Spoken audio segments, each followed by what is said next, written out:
Alright, Tokyo. You're in trouble, bud.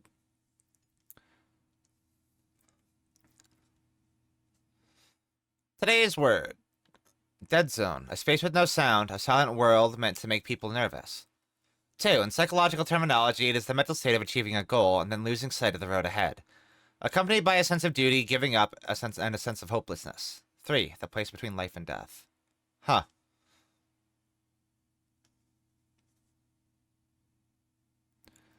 But either way, your true nature will be revealed, and you'll have no choice but to act. Really? But I still can't believe that I am capable of something like that. It's your calling. It's your fate and your destiny. Is it not an order? Unfortunately, it's not an order. I can't give that order.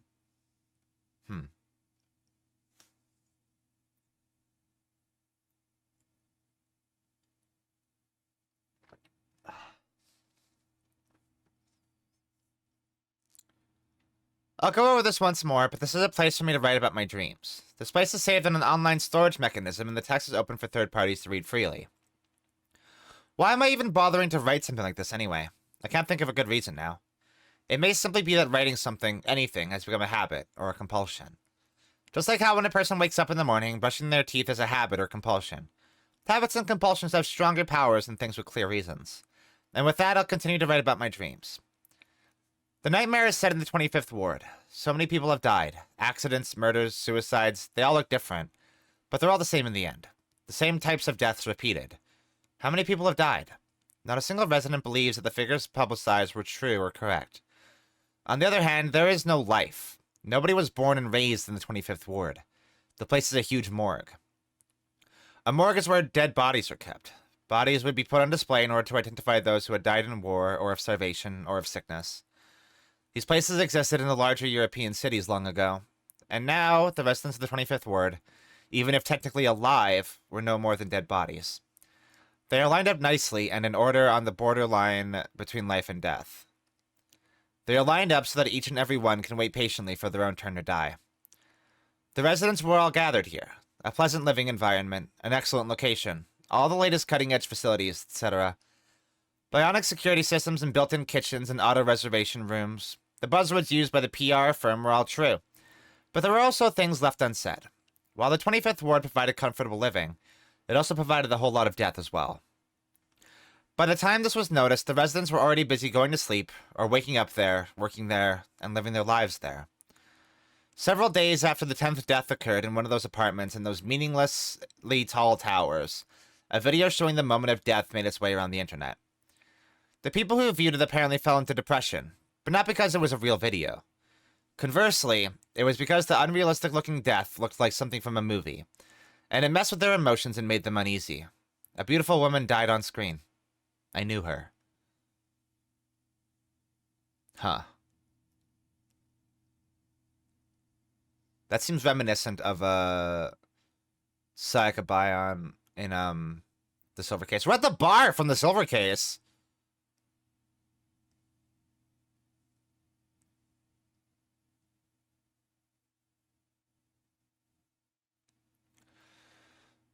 Is it going to be the same bartender? Whiskey.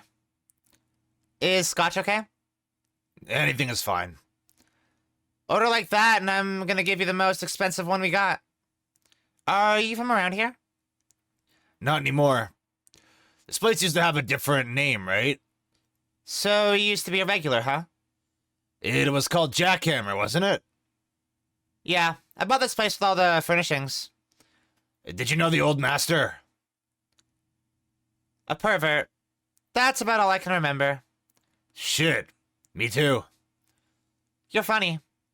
No, I really can't remember. There's no way you'd forget that memorable face, though, right? Can I smoke here? There's an ashtray over there. Thanks. What's your name? Tokyo Morishima. Ah. Where did I put that? Do you have something for me? The rain that had fallen for 3 days was about to end, and it was a cold, dim dawn. I was drinking tea and talking with her in my room. We had conversations like this pretty often. Back then, whenever we had the time, we'd talk. She hadn't slept a wink, but she didn't seem sleepy at all. She had told me before that she'd go a whole night or two without sleep. To her, insomnia, migraines, and starving herself were like friends.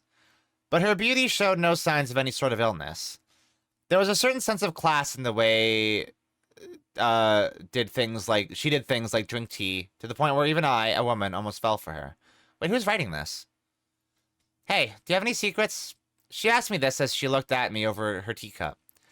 Secrets, I returned coyly in a low voice. Wait, who's writing these?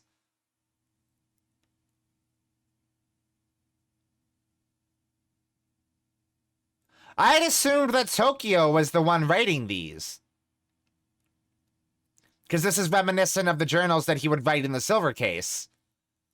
But this is just made clear that it's not. Right? But I guess Tokyo could have had a dream in which he's a woman? Oh, so I didn't add a moon after we finished that last case, did I?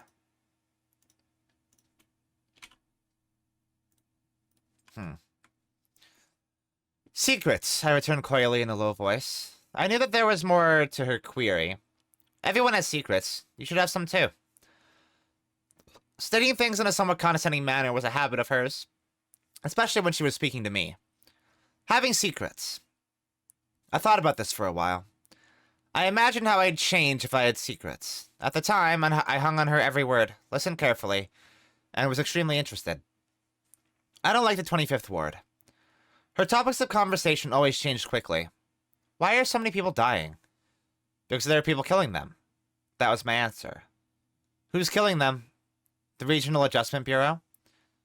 Where exactly did you hear that from? You know who. She had nothing to say about you know who. Why do the Bureau agents kill the residents?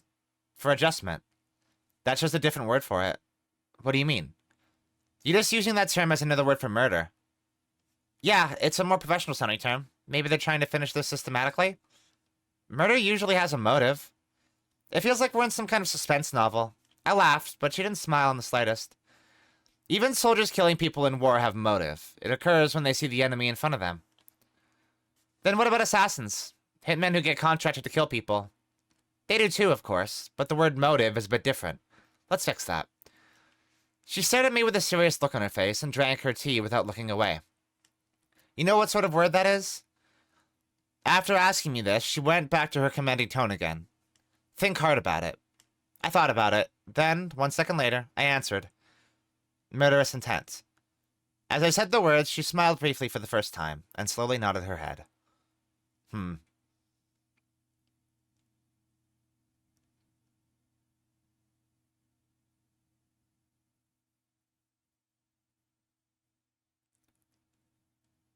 Yeah, this here. Turtle! It's a turtle.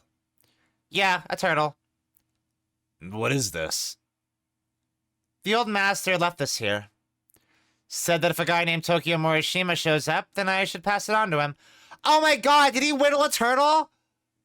Oh my god. I carved this. Huh? I remember there was some sort of trick. Trick? To this? Yeah, probably the shell. Yeah, that's the turtle that he caught. Yeah. I didn't know that he gave it to the... Did we know that he gave it to the bartender? I don't think we knew that.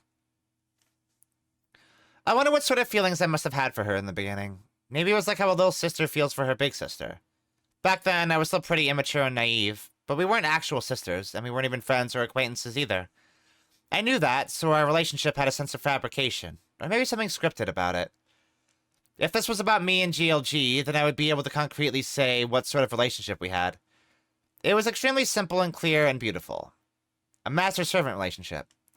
He was my master. Any order that GLG may have given me, I followed it to the letter, no matter what. It wasn't a big thing. For me, being controlled by him made me happy. Being ordered to do something and then having to fulfill that order was pure bliss. She was ordered by GLG to be in charge of my training. He told me, think of her as a big sister and learn a lot from her. So I did my best to follow her orders, and through that I was able to indirectly feel the same sort of pleasure. What was complicated was that I had one more little sister. I don't know if she was actually younger than me, but GLG told me to think of her as a younger sister and to get along. but she acted much more like a real person than me. She was a stupid and foul-mouthed and sarcastic girl. My big sister was Milu, my little sister was Miru, and I was Meru. Oh. Apart from Milu, GLG gave us those names. I don't think the three of us had ever all spoken together at the same time before. I have no memory of that. We may have once, but I can't remember it. Basically, both Miru and I were trained respectively by Milu. So in regard to Miru, I thought of her as a younger sister who had been brought up in a different place from me. I had a job that I was assigned. My job was talking with men in sex chat. Apparently, this actually had educational purposes. I learned about the world through talking in sex chat. I became really familiar with male psychology and sex and sexual deviation. I became able to pretend like I was having sex for hours. What's important is the flow. Just as a sponge absorbs water, I absorbed all kinds of new things, and I became able to read the flow of conversation better and better. GLG had told me before that I was in possession of a really amazing ability. It's really surprising. Not even Miru and Milu have that ability. Meru, I want you to try to read into my future. While I could read conversations, I couldn't read the future. So I told him that, but after that, I felt as if the real me was somewhere else, and I felt really uneasy, as though a small dark hole opened deep in my heart. I was afraid that GLG would disappear someday. The real me imagined that, and it made my entire body shake with chills. The real me? That's right. I was a girl who was plugged in. Huh. Yeah. Yeah? Yeah.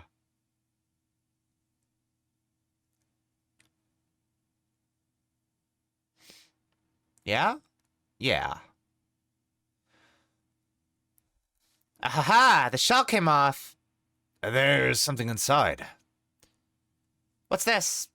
You mean you put that in there yourself? Looks like it. What a weird present. When did this happen? Mail.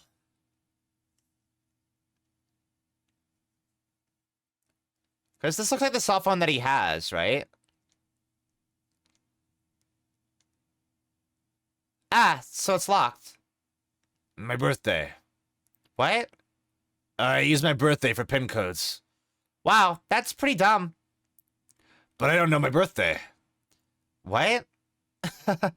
That's way past simply dumb. I wonder if this takes place before he ends up on the boat. That's right. Since I was a girl who was plugged in, the real me had never met Milu or Miru in person. I simply spoke to them through the monitor all the time. It's the same as how I would talk with the sex chat clients. The only communication I knew was done using a computer that was constantly connected to the internet. Miru was in a similar position to me, but I don't know whether or not she too was a girl who was plugged in. To me, it was something I don't need to know, as well as something I don't want to know. I feel like I should talk more about the past. I feel like I should talk more about the past more now. Oh yeah, I'll write about the first time I met GLG. The first time I met GLG, I was still the real me, with an actual physical body. But that physical body was bereft of emotion. Oh, what?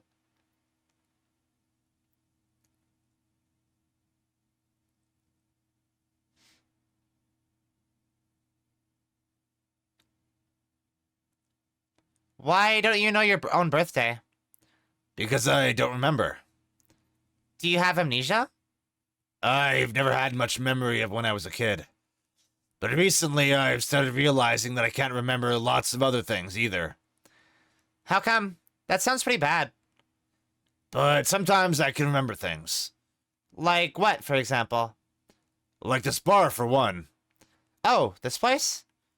Yeah, I felt like if I came here, I might be able to remember more.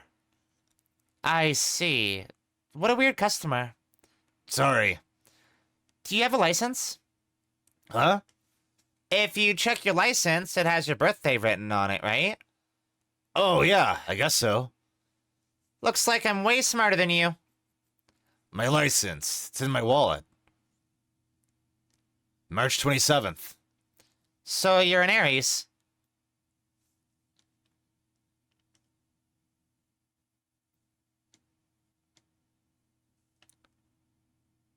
It's either 0327 or 2703. Or both.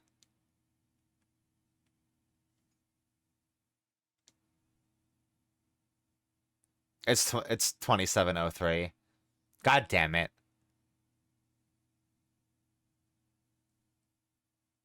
Wait, what? Oh, no, that was supposed to happen? I guess it's not his birthday.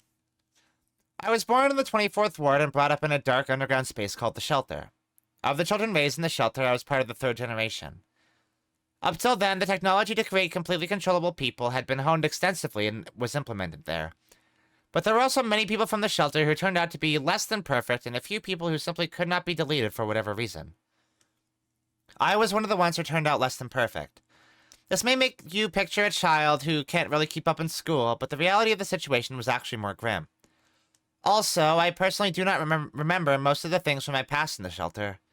Apparently, all of the Shelter kids have the same problem with remembering their time in the Shelter.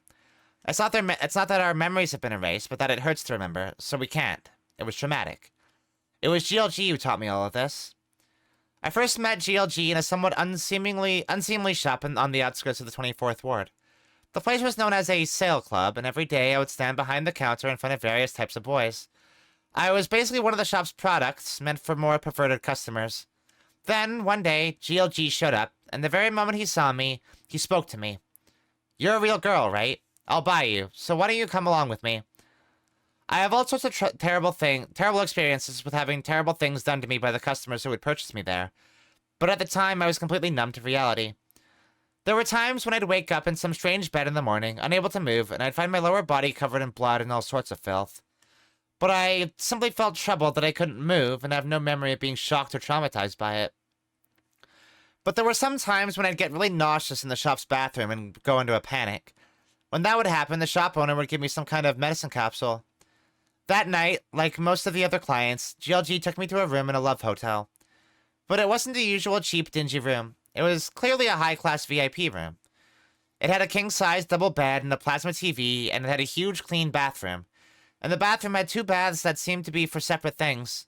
Also, outside the huge floor-to-ceiling window with lace curtains, there was a large wooden deck on the balcony, and installed in that deck was a big outdoor bath. GLG removed my clothes and put me in the outdoor bath. He was still fully clothed, and he crouched down in the round, white bath and looked at me. At the time, my body was emaciated. My skin had an unhealthy bluish hue, and my bones were visible through my skin. Even though he was staring at my body like that, I didn't think anything of it. GLG held my body kindly in his hands, and he spoke to me. "When I said I would buy you, I didn't mean just for tonight. I paid for you to be released from that place." That night, GLG and I slept together in the king-size bed with clean, comfortable sheets. GLG didn't do anything rough with me at all. In fact, there was nothing of a sexual nature happening whatsoever. Furthermore, he treated me like an independent woman. GLG used one hand to pull a book out of his bag and opened it up. He stuck out his other arm for me to use as a pillow to rest my head on. GLG read aloud to me from a book written by an author named James Tiptree Jr. The book was called The Girl Who Was Plugged In. I was entranced by his voice. GLG seems like a good guy.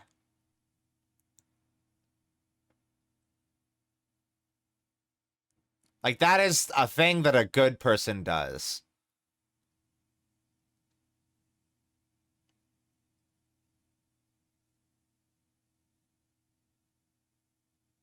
What? I guess it's wrong. How come? This license, maybe it's a fake. You mean a forgery? Hey, you're not... I may be. You seem like a dangerous guy. Sorry. Do you have anything besides your license? Just a credit card, but it doesn't have my birthday written on it. What about your credit card PIN code? PIN code? I think it's my birthday, but I don't remember ever having used it, so I don't know. Jeez. Shit. Well then, how about... screw it. I'm gonna close up shop for the day. How come? Nothing. Just kind of... I have a weak spot for dangerous guys. I like her. The Girl Who Was Plugged In was a short story about an ugly, gross girl who tries to kill herself and is plugged into their beautiful man-made deli, and is loved by everyone and acts as a sort of advertisement. GLG told me that we tried something similar to this story. His proposal, as far as I was concerned, was an order. After all, GLG had bought my freedom for me. So no matter what he told me to do, it was my duty to follow his orders. Compared to Deli and the girl who plugged into her, I might be Delphi. Like, it's not the place. I'll say Deli, though. Compared to Deli and the girl who was plugged into her, the connection between myself and Meru, a simple recreation using computer graphics, was extremely low-tech. The job with which I was entrusted was to act as a sort of operator, making Meru speak and move and show various expressions of emotion, etc. The digital Meru was made to look like Milu.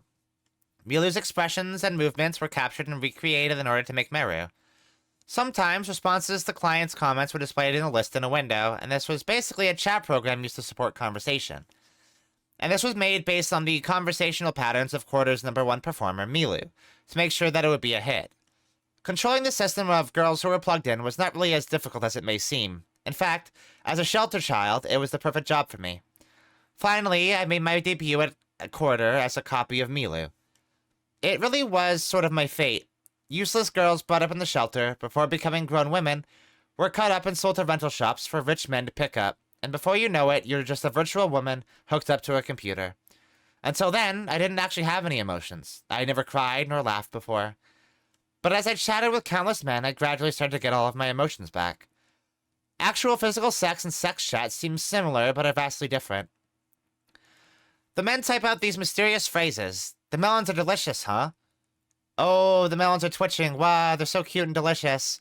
Stuff like that flows across the monitor. I had no idea what melon was supposed to mean, so the chat program installed on my computer took too long to choose a response, and decided that these words made no sense, so I went ahead and randomly said, "Oh, really? You like melon, huh?" And the guy on the other side got even more excited for some reason, so I guess it worked. "Oh, yeah, I really love it. I love it so much. Oh, God, that melon is coming. Oh, shit, the melon, here it comes. Melon!" At that moment, I laughed just a little bit, and the computer graphic mirror also smiled at that exact moment. After teaching me about what kind of place the shelter was and what sort of things happened to me there, GLG watched over my rehabilitation. At the time, I was doing nothing but repeating the same basic live chat performance at Quarter, over and over, but after a week, my skills had dramatically improved. I became able to completely and perfectly use the girl who was plugged in system.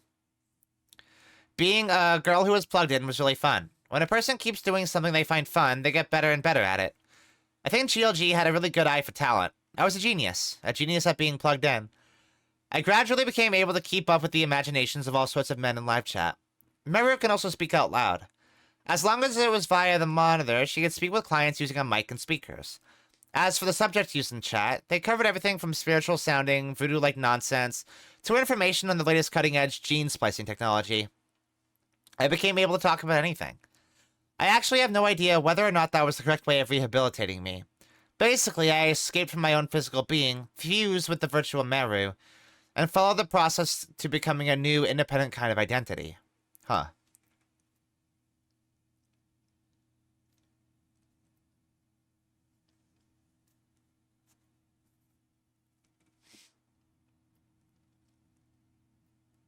Here we go. What's this? This'll help you figure it out. And so, what is it? It's an online skimmer.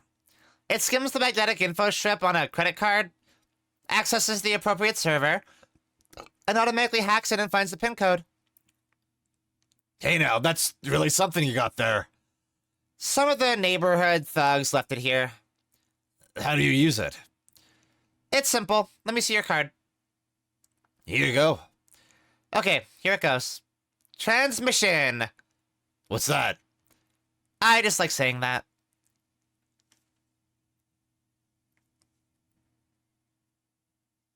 You enter in a 4-digit number, and if the number and position are correct, the hit light will glow. If only a number is correct, the blow light will glow. I see. So it doesn't automatically find out the number for you, then? That'd be nice, but no. Okay, that's understandable. Great. Oh, this is a fucking silver case puzzle, baby. Okay. I'll try March again. This is a reasonable thing to try first. So it's March something.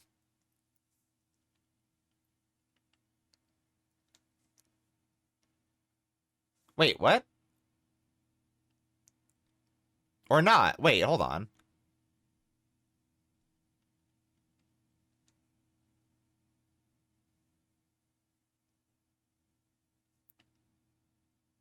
So it's... Hold on.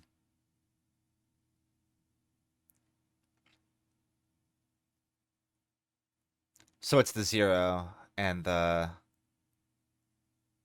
Yeah. 0 and something. 0 and the 2. Yeah. There's a 9 in there somewhere, it seems like. Or not.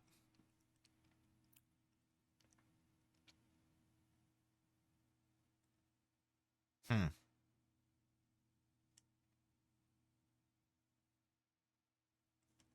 Oh, 723?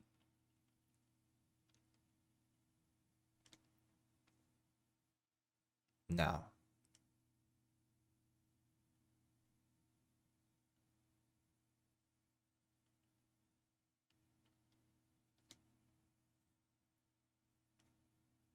Hmm.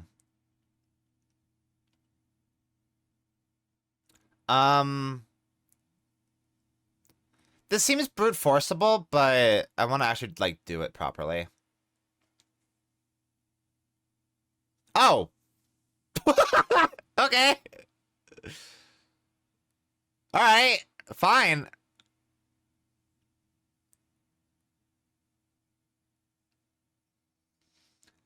GLG once told me that he was infatuated to the point of it almost being a sickness with the poorer girls brought up in the shelter. I heard those words through the speakers on the monitor set up in my sparsely furnished room, connected to my desktop computer. I can't believe I just got that. That's crazy. I could see GLG's face at the monitor, and he looked somewhat exhausted. So I went and looked into them, and as I came into contact with them, I found out that when provided with the opportunity to use it, the girls had immense talents that could be made to blossom. Sometimes, in order to do that, things would get dangerous, but that made it all the better for me. Does that mean you were drawn to me sexually? I questioned GLG. The me in the monitor wasn't the real me, but Meru. I think so, but that might be my own sexual perversion. Even if they're from the shelter, I don't feel the same way about men. The girl who was plugged in system tried to make Meru smile, but at that time I went against the system and expressed my own feelings. I sometimes felt like doing that. Does that mean you love me? With that, GLG somewhat mysteriously narrowed his eyes and stared at Meru on the monitor, but his mouth formed an ever so slight smile. Yes, that's right, Meru. I love you. I thought if that was the case, then anything was okay.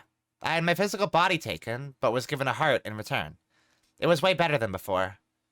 For the first time in my life, I was aware that I was actually happy at the time. Also, I thought, GLG was the only person who would treat me like a proper woman. Truly the only one. Maybe GLG isn't a great guy.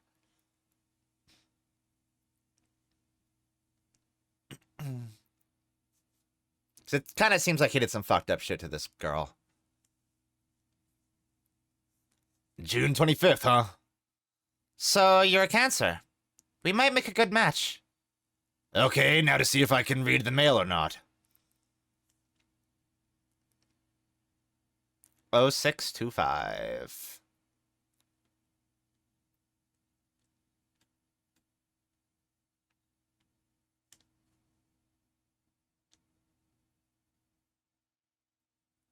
Boom, baby! Oh, are we cutting back to another diary? We indeed are. There was one man among my live chat clients who knew about all sorts of things and would share info with me. His name was Shoot. That was the guy... That was who we, took the, info about Goddess from, right? He knew that Miru and I were copies of Milu, and he seemed to know a lot about the strings of deaths in the tower high-rise. It happened one day after spending several weeks drinking tea and chatting with Milu until dawn. During one of our live chats, I asked Shoot a question that had been on my mind for a while. All the people who've died were killed because of really stupid reasons, right? Huh? Well, yeah, pretty much. I answered me matter-of-factly. I/Mary rested my chin on my hands, and I looked into the webcam and cutely tilted my head. So they were killed because of stupid things like, for example, throwing out trash on the wrong day, right? What about it? So at first, it was thought to be organized crime perpetrated by the apartment landlords, wasn't it? That's good, she replied with a smile. You're not exactly right, but you're not far off either.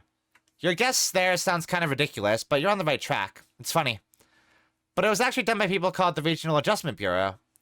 Hey now, come on, that's dangerous. I never said that name, okay? I laughed. You're afraid of being adjusted yourself, right? Of course I am. He seemed a bit offended. That's fine. But what I don't understand is a more fundamental point. That is, what is the point of killing off all these people for such small and ridiculous reasons? Also, most of us residents don't even really think much of it, you know? Do you really want to hear my opinion? Yeah, I do. Okay, then. Everything I say from here on is just my imagination, but... Okay, tell me what you imagine, then. Just as I thought Shoot had smiled, he immediately stopped smiling and coughed, and then told me the following. The answer is murderous intent. Murderous intent? Basically, living in the 25th ward, he began to want to kill people. Is that true? Yeah, it is. I don't really get it. What do you mean? If you live in the 25th ward, you should be feeling it too. I mean, if you're just a program, then I guess maybe you wouldn't feel it, though. Then try explaining it in a way that even a program could understand. Okay. I mean, it's basically just what it sounds like. For example, if the person next door throws out trash on the wrong day, then we get pissed off about that.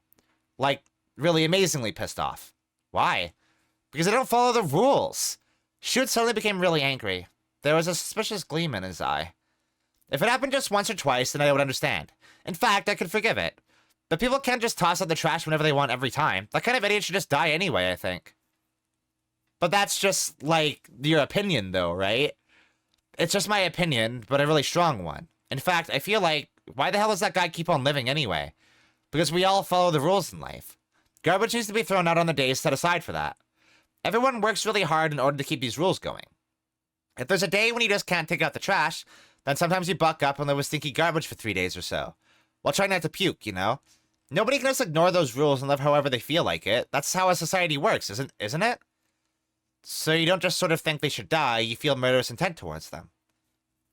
Yeah, that's right. In the 25th ward, getting annoyed or irritated or getting pissed off at someone always leads to that. But I mean, even so, I don't actually kill anyone though, you know? But it isn't murderous intent, is it? It is, because one day, when the neighbor who keeps fucking up the garbage ends up getting killed by someone, I'm like, oh, well, yeah. I guess someone protecting the 25th ward finally killed off that dickhead next door. I sure am grateful for that. Good job, thanks. And I feel more at ease. Like, I feel much better when that happens. I feel like I wish I could have seen the dead neighbor's body and stuff, too. More than the fear of me myself getting killed next, that catharsis is way, way bigger. It's a kind of catharsis? Yeah, to the point where you can feel the dopamine releasing in your brain. Then there's a game called Sudden Death. It's popular among users at Quarter. Playing games like that to make it even more fun feels great. I keep saying the same thing, but this is all just my own imagination. And to be honest, I love the Regional Adjustment Bureau. It's an absolutely necessary organization. They take care of the dirty work for us. Those guys are the real public servants. Hey. I suddenly remembered something about Goddess. What is it? She's been throwing away combustible trash with non-combustible trash, like, every time recently. Seriously? Seriously. She was keeping it a secret, but I know that she'd been doing it this whole time. Shoot opened his eyes as if he was suddenly shocked. Meru's eyes moistened up. The real me was getting really excited, and as my body started shaking, I froze my gaze on the monitor. Huh. I feel like, to an extent, Suda's... From what I know of Japanese society, I feel like Suda is making a lot of commentary about Japanese society here. Bingo. See? I'll check out this mail. Okay. Because that's also the same kind of vibe as, like, Death Note or, like, lots of other things. That's just, like... People... Like, inconvenient people in society should just die, you know? People who don't follow the rules. People who aren't orderly, you know? Yeah. It's interesting. Since starting to live as a girl who was plugged in, I, as in my previously separated body and mind, started to finally come together. However, as Meru, while I was becoming a person who had emotions, it was only when I was acting as Meru. Even so, it was so mysterious how my warm, heavy body actually didn't just rot away and die. Conversely, as I continued living like a hermit, I did keep myself healthy and full of nutrients, so I continued to gain weight. Maybe my physical body had finally started to develop properly. I don't know how old I am, but at the very least it was clear to me that I had not yet reached my 20s. As my weight had become about twice what it once was, I started feeling differently about Milu. Just as Shute had told me, the fact that she was mixing up her garbage got me so angry that I was no longer able to overlook it and forgive her for it. This is the sort of rule that everyone needs to follow and it can't be broken. And it also annoyed me that she was Meru's original as well. Furthermore, the fact that she was getting so much love from GLG was becoming unbearable. When speaking to me, GLG was very kind, but there was always this sense that his mind was somewhere else as he spoke, and I could feel it. It was all because of her. I thought it would be funny if Milu were to be adjusted. I thought about what would happen after. Miru should die too. She may be a program, and if so, she should be deleted. If that were to happen, only Meru would be left of the three. A total victory. But I felt that that was something different from murderous intent. It was a cooler emotion. Maybe it's because I'm different from other people. It was something closer to curiosity. An interest in what would happen if Milu died. I wondered how she would die when it actually happened. According to what I heard, the RA Bureau used a strange weapon called a pin stick when carrying out their adjustments, apparently. It had a long, hard, sharp pin that would stick a person from the back of their neck and reach all the way to their heart. And I imagined it in detail, like a long, thin penis protruding from Milu's crotch. I imagined it in such detail that I actually sort of wanted to try drawing a picture of it. But the bad intentions that swelled up inside my heart never came to shape. And even then, I would meet with Milu via the monitor several times a week, drinking tea and coffee and sometimes alcohol and talking with her. The way Milu spoke was the same as it had been before, to the point where you couldn't even tell she was the sort of person who would mix up their garbage like that. Apparently, you've been making all sorts of predictions recently, Milu asked me while I was staring into the webcam, as if trying to see what sort of expression I had in my face. Even though she knows that Meru is simply computer graphics. Just a little bit, I answered. It was the truth. I just talk about the random visions I happen to get sometimes. I wouldn't call them actual predictions. Do they turn out to be true? I don't know, but the clients like to make up these stories and make all sorts of comments about them, I guess. They're not true, then.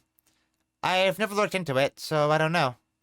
With that, I gave Meru a somewhat troubled expression. I was happy to think that, finally, I was able to keep a secret from Milu.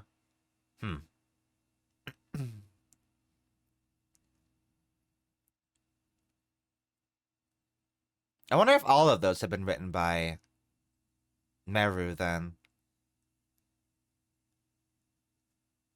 Shit. What's wrong? I shouldn't have shown you this mail.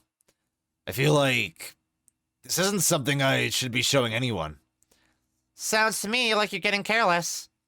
Yeah, you're right. Hey, about your special powers, does anything come to mind? Yeah, but I don't want to talk about it. It's a bit late for that, isn't it? Come on, just tell me. Well, it's probably that I can talk to dead people. Dead people? People who just recently died. Also, maybe people who are about to die. Anyway, apparently I can communicate with people like that. I see. Yeah. You know, that's probably not dead people, but their residual thoughts. Huh? Really? You want some more whiskey? Oh, yeah. Okay. One more, I guess. Yeah, I really hope this hostess hasn't been dead the whole time. I'll have one too. She's fun. I like her. She's a fun character. Milu dies. On a moonless night, just before midnight, Turtle Guy appears and steals the password. Goddess looks up at the ceiling and suddenly stops breathing. The vision was amazingly clear, so I just assumed that it was my own wishes and desires that I was imagining. As I was acting naughty with Shoot, I suddenly typed out those words, like I was some sort of automated writing program. But I just could not seem to figure out what the part about Turtle Guy appearing and stealing the password meant. Where did it come from? Did it mean something? I had no idea. A turtle guy stealing a password. That sentence sounds like a joke. And what exactly was a turtle guy anyway? 3 nights before the moonless night, hoping that Milu would somehow get killed, I contacted the Regional Adjustment Bureau anonymously. When I had that idea, I suddenly realized that all the people who had been adjusted so far were probably adjusted due to other residents reporting their habits too. Adjustment should be something that is contracted by the residents. Using a customer who would talk about how he was able to get his hands on anything via net auction, I obtained an illegal number for a phone for which the owner's info had been deleted. I used this to make an anonymous call to the RA Bureau. I used my very own actual physical body to make the call. It was actually the first time ever in my life that I would use my own voice to speak to someone over the telephone. Maybe it was because of that, but I wasn't able to report her properly. As soon as they answered with hello, I suddenly froze up and had a ringing in my ears, and my mind went blank and I couldn't think of anything. I knew I had to use words and speak aloud, but I couldn't. I was only able to make a strange sound with my mouth, and so I almost immediately just gave up and hung up the phone. It was completely different from Meru's constantly smooth and cool communication skills. When I wasn't plugged in, I was even more of a useless waste of meat than before. It was embarrassing. So I thought about what had happened. Now, I was the one who most wanted to be able to believe Meru's predictions. I felt that Milu could only be killed on a moonless night. Of course, the normal, rational part of me thought that was totally fine. If that were to happen, then I would simply continue to live the same sort of life I had been living up to that point. But the part of me that wanted her dead just would not go away. The image of her staring up at the ceiling with her mouth wide open, looking like a fool, stuck through. It was burned into my mind and wouldn't disappear. So Meru isn't just a chat program. Meru is a person. And her consciousness was incorporated into a chat program, I guess? Residual thoughts. Oh yeah, I feel like I know that. I feel like I've been talking with them for a while now. Actually, I think maybe even now. Oh, shut up. Look? How the hell am I supposed to... Oh. Damn. I can't figure this out.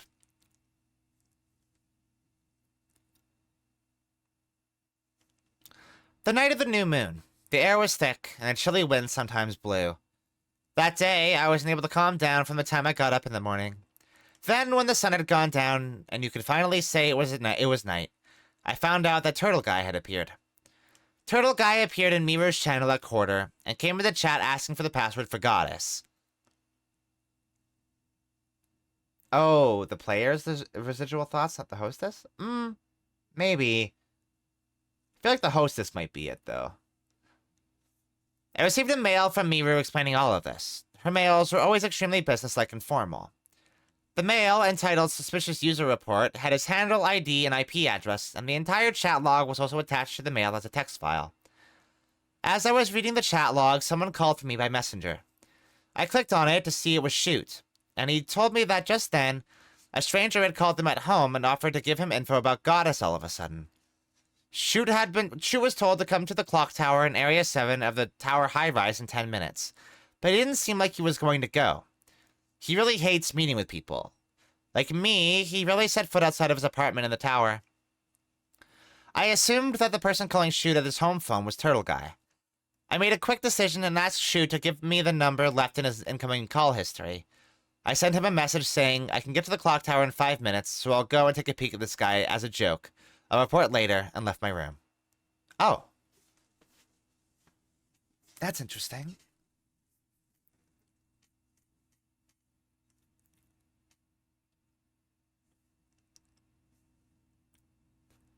What are you thinking about? That mail? Yeah. You know, I'm a bit concerned. Concerned? About what?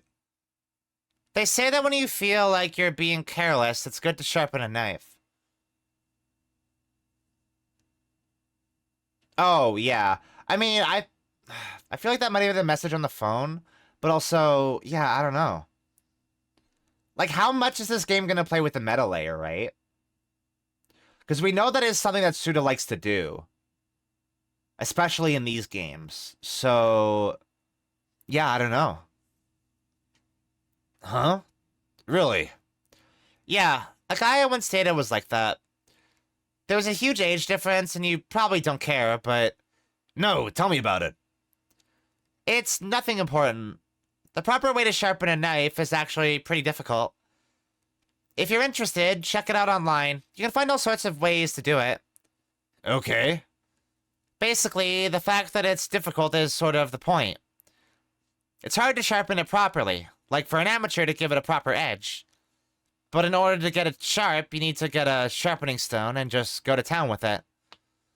Apparently it helps chip away at whatever's bothering you, too. I see. That's similar to, what was talked about with, like, carving wood in the silver case, right? It probably sounds like bullshit coming from me, but I've tried it out, so I know what I'm talking about. Putting your all into sharpening a knife makes your senses get sharper, too, slowly but surely. All the unnecessary garbage disappears, and only what's important becomes visible. Sharpening a knife can do that for you. Yeah, she's giving Tokyo similar advice that the previous bartender gave him, which is... I like that. I like those parallels. I met with Turtle Guy.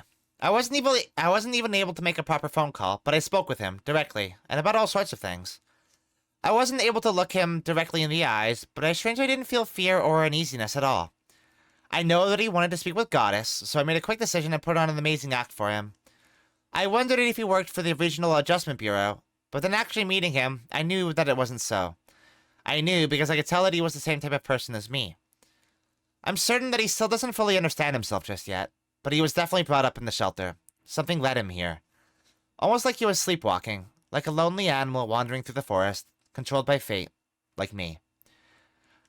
When I thought of it like this, I felt like something was squeezing down in my chest. Some strong emotion.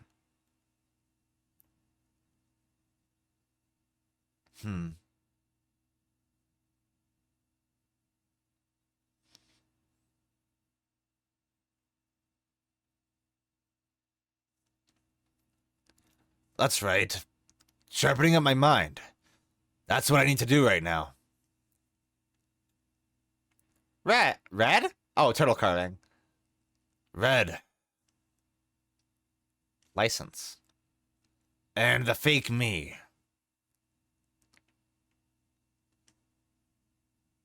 The me of the past. Ah.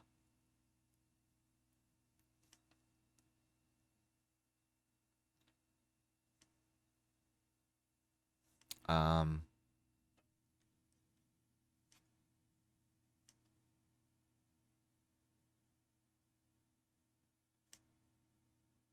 Fake? Why?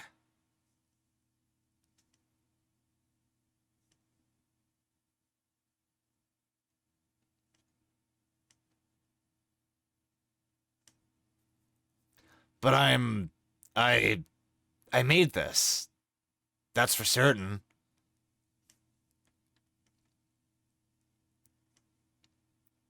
It's just not... Oh yeah. I got a knife and Yeah, you made that.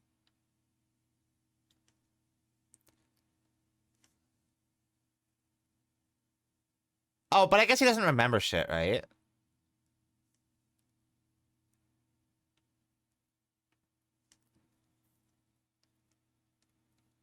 What happened?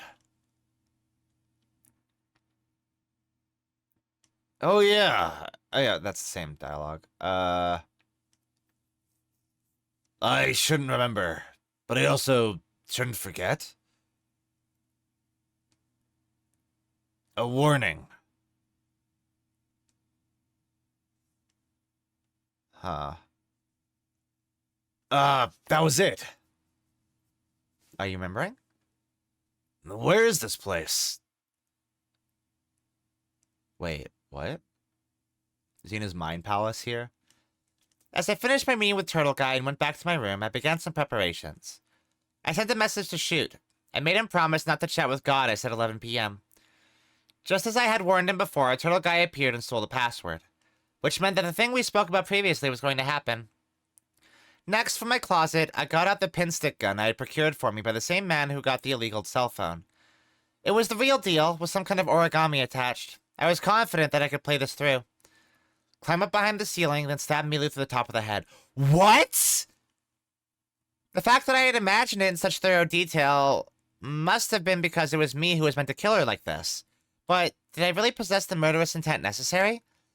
I felt like maybe I didn't. At that time, what I felt was a sense of calling. That murderous intent I had held on to for so long until recently was nothing more than an opportunity. Gun and phone in hand, I stood up. Oh!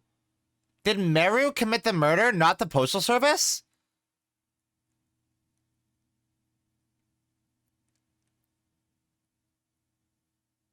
But the RA Bureau also seems convinced that the Postal Service did it. That the Postal Service guys went crazy. But was the Postal Service going crazy actually indicated, or, like, instigated by the HC unit? Then, like, suspecting the Postal Service and, like... Huh.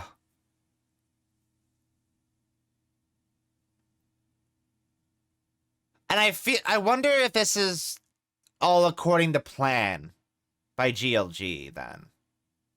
Since GLG did used to be part of the RA Bureau, and seemed like he wanted to take them down. So I wonder if fostering that murderous intent in Meru and having her kill Milu was part of the plan, so he could pin that murder on the Postal Service and functionally have the HC unit start a war with the RA Bureau and, like, expose them.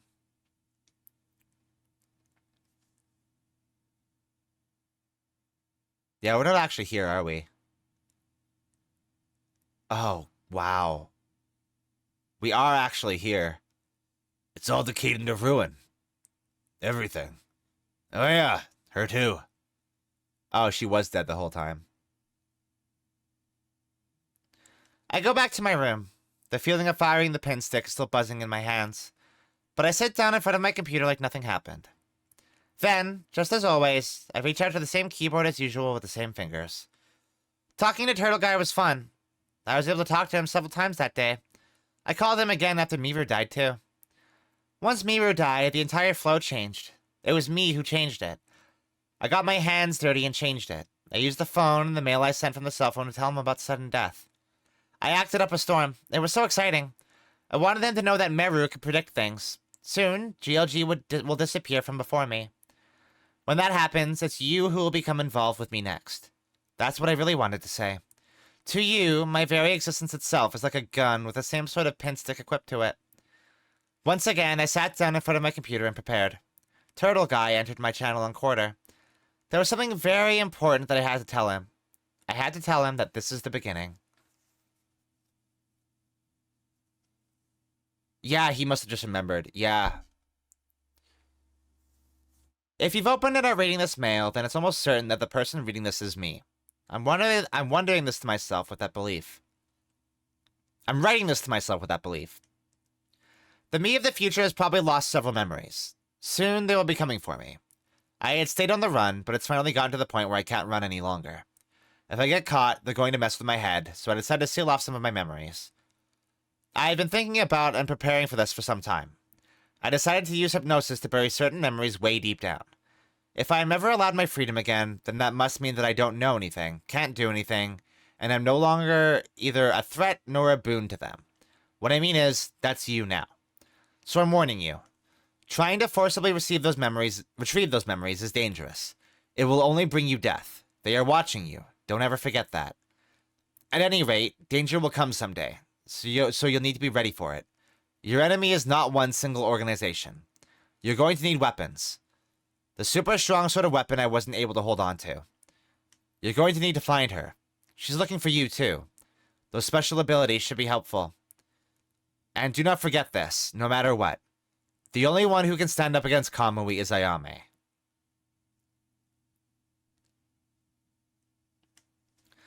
After I finished chatting, I wrote a mail to GLG. He thanked me. I thanked him for taking me in even though I was void of normal emotion. For teaching me about the shelter, and more than anything else, for treating me like a woman, even while knowing that physically, I was a man. Oh. Huh. Until I was given the existence of Meru, the reason that my mind and body were always all messed up is because I have gender identity disorder. My body is a man, my mind is a woman. I don't know if I was born with it, or if it was due to my life in the shelter. The splitting of genders happens over several stages between the sperm fertilizing the egg and the birth of the child. Physical gender is set 8 weeks into embryonic development, and mentally it happens between 5 and 8 months. When this process works out properly, the child's gender matches up in both body and gender. So a gender identity disorder, this is probably going to be a very old understanding. By the way, just for the record, this game came out in like the very early 2000s, I believe.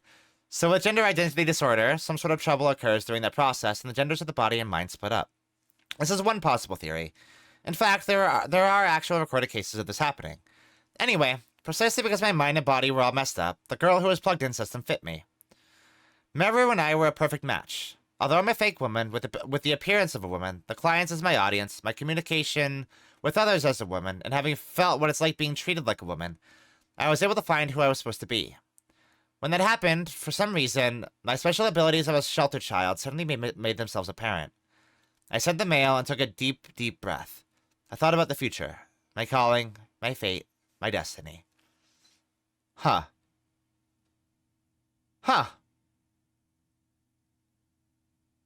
But why did she have to be killed? And by my hand at that. It's because she was absolute evil. Because she didn't throw her trash away properly? No, of course not. She was the stereotypical embodiment of Kamui. Kamui? Then what about Ayame? Am I good then? That's not it either. I'm an Ayame believer, but I don't believe in good nor evil. It's just a standoff. If A is evil, then B is called good. That's all. I understand. So the standoff itself is the problem. That's exactly right. Right in the center of that standoff is where he is. And so, because of that, yeah. That's why he gets killed. Huh. Huh. Huh. Alright. Old understanding, but I feel like that was actually handled, like, fairly well. I guess I'm kind of, like, desensitized to, like, well-meaning but outdated portrayals of trans people, because I am a fan of Twin Peaks.